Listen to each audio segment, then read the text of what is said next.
मोदी जी देश में zero balance वाला खाता खुलवा रहे हैं, ये लोग पैसा ला कहां से रहे हैं? हाँ, लेकिन एक अनुत्पादक काम में आप पैसे लगा रहे हो। मुझे मालूम है देश का अर्थशास्त्र किधर जा रहा है। बहुत अच्छा आप सब लोगों के बीच में आकर के लगा। नए साल में भी 3-4 दिन बाकी हैं, आपको नए साल की भी शुभकामनाएं देता हूं मैं तमाम कवियों की तरफ से। आप स्वस्थ रहें, मस्त रहें, आनंदित रहें, खूब हंसें, अच्छा सोचें, आपके अच्छे दिन आए। मैंने तो औपचारिकता बस कहा है, बुरा मत मान जाए। अभी तो एक सज्जन के घर चोरी हो गई, तो वो झल्लाते हुए बोले कविराज यही है क्या वो अच्छे दिन? मैंने कहा भाई साहब नाराज क्यों हो रहे हो? मोदी जी ने ये थोड़ी कहा था कि अच्छे दिन सिर्फ साहूकारों के ही आएंगे। वाह भाई, बढ़िया बढ़िया बढ़िया संपत भाई, वाह वाह वाह वाह वाह वाह वाह। नए साल में आपका समय अच्छा गुजरे, आप स्वस्थ रहें, इसके लिए योग जरूर करना, क्योंकि योग करते रहने से आदमी का शरीर इतना लचीला हो जाता है कि संकट के समय किसी भी महिला के कपड़े पहनो फिट आते हैं।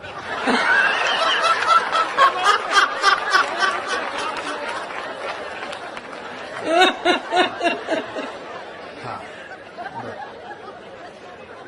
मैथिली शरण गुप्त जी ने उन नारी पात्रों को तरजीह दी, महत्व दिया जो साहित्य में उपेक्षित थे। भाई उर्मिला का दर्द कौन गाता, यशोधरा का दर्द कौन गाता? और एक तीसरा दर्द मैं गा रहा हूं। उर्मिला का 14 साल था, यशोधरा का भी काफी लंबा था। एक दर्द मैं बता रहा हूं जो सबसे लंबा था। मोदी जी ने चुनाव में बड़ी ऊंची फेंकी, बोलो मेरा 56 इंच का सीना है। अगर व्यंग तक पहुंच जाओ तो समूह रूप में बताना, बोलो मेरा 56 इंच का सीना है। मैंने कहा साहब शादी करके पत्नी को भूलने की सुविधा होती तो हमारा भी इतना ही होता। भाई जिंदाबाद, वाह वाह वाह वाह वाह वाह वाह वाह वाह वाह, संपत भाई वाह।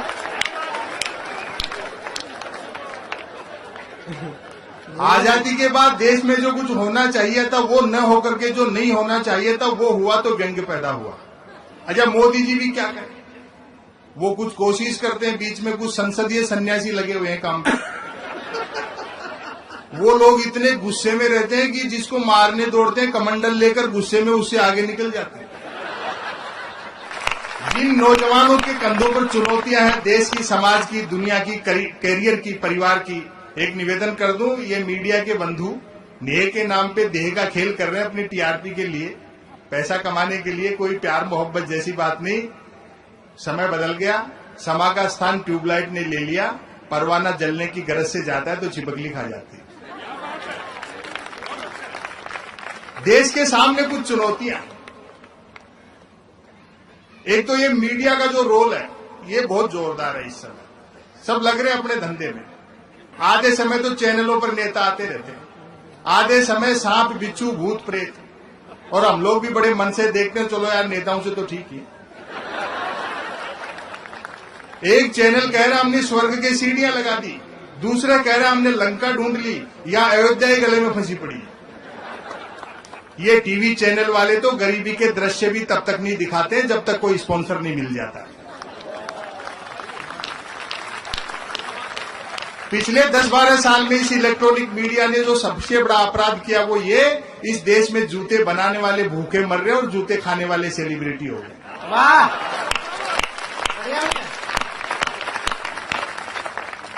थोड़ी बहुत उम्मीद अखबारों से है। भाई प्रिंट मीडिया आज कम से कम किसी भी अफवाह को फैलाने में 24 घंटे तो लेता है, लेकिन उसका भी आत्मविश्वास गिर गया। अखबार अब 3 चीजों के लिए पढ़े जा रहे हैं, बिजली कटौती, उठावना और राशिफल।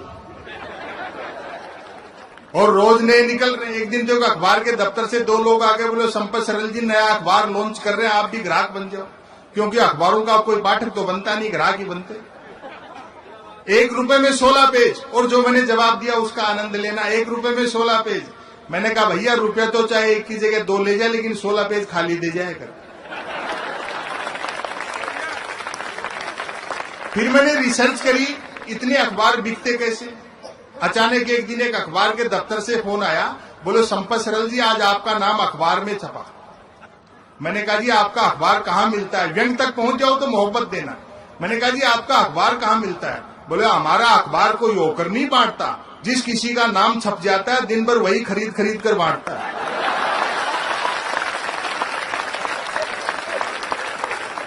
इस मीडिया की गैर जिम्मेदारी पे मुझे ताज भोपाली का एक शेर याद आता है। अशोक जी भाई साहब के सानिध्य में कहना चाहता हूं, उन्होंने कभी कहा था, तुम्हारे बज्म के बाहर भी एक दुनिया है, मेरे हुजूर बड़ा जुर्म है ये बेखबरी। वक्त हिसाब लेता है, समय हिसाब लेता है। ये नेता आए थे हरि भजन को और कपास ओटने में लग गए। देश की जो मूल समस्या है उनकी तरफ किसी का ध्यान नहीं है। समय निकल जाता है, चीजें रह जाती हैं। वक्त किस तरह से हिसाब लेता है, आप सूदी जन है। इस मंच से खड़ा होकर हो सकता है इससे आक्रामक बात मैं कह नहीं सकता। उसके बाद एक रचना सुनाऊंगा, अच्छा लगे समर्थन करना। समय किस तरह से हिसाब लेता है। जिन अंग्रेजों का सूरज नहीं डूबता था, उनके वायसराय और राजाओं की यूनिफॉर्म बैंड बाजे वाले पहनते।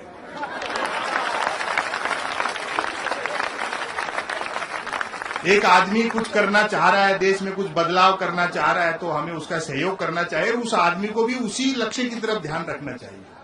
देश पहले ही साइलेंट मोड पे था 10 साल, लेकिन समस्या यह है मनमोहन सिंह जी बोलते नहीं थे, मोदी जी सुनते नहीं। समस्या वहीं की गई। मनमोहन सिंह जी प्रधानमंत्री होकर के भी लगे नहीं। कहीं ऐसा तो नहीं कि सोनिया जी ने उनको प्राइम मिनिस्टर बना तो दिया और बताया नहीं हो। न बोलने की परंपरा अंत तक निभाई। मोदी जी को जीत की बधाई भी मनमोहन सिंह जी ने मिस कॉल से दी। चुनाव हारने के बाद में गए थे 10 जनपद मनमोहन सिंह जी खड़ाऊ जमा कराने। आगे देखा राहुल गांधी क्रिकेट का लाइव मैच देख रहे हैं टेलीविजन पे। मनमोहन सिंह जी भी जाके बैठ गए। राहुल जी ने देखा कि जब आदमी स्कोर बताने वाला, अपडेट बताने वाला आ गया तो ये काम भी अपन क्यों करें।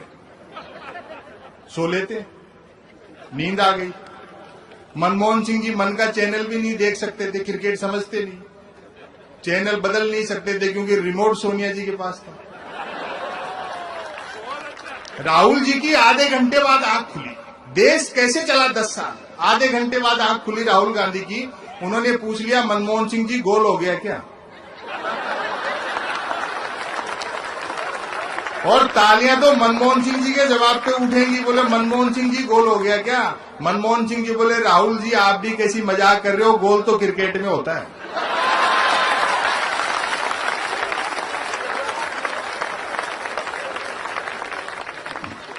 अब आप सुनने की मानसिकता में आ गए हैं तो मैं एक रचना आपको सुना दूं। हम तकनीक के दौर में जी रहे हैं। अच्छी बात है कि आप लोग एक समागम करते हैं, तमाम घरों से निकल के लोग एक जगह आते हैं। मनुष्य मिलना जुलना जिस दिन बंद कर देगा उस दिन मनुष्यता के खत्म होने के खतरे हैं। आदमी जितना लैंग्वेज से सीखता है उससे ज्यादा बॉडी लैंग्वेज से सीखता है। यही कवि सम्मेलन आप YouTube पर सुनकर के आनंद नहीं ले सकते थे जितने इन महान लोगों को आप लाइव सुने।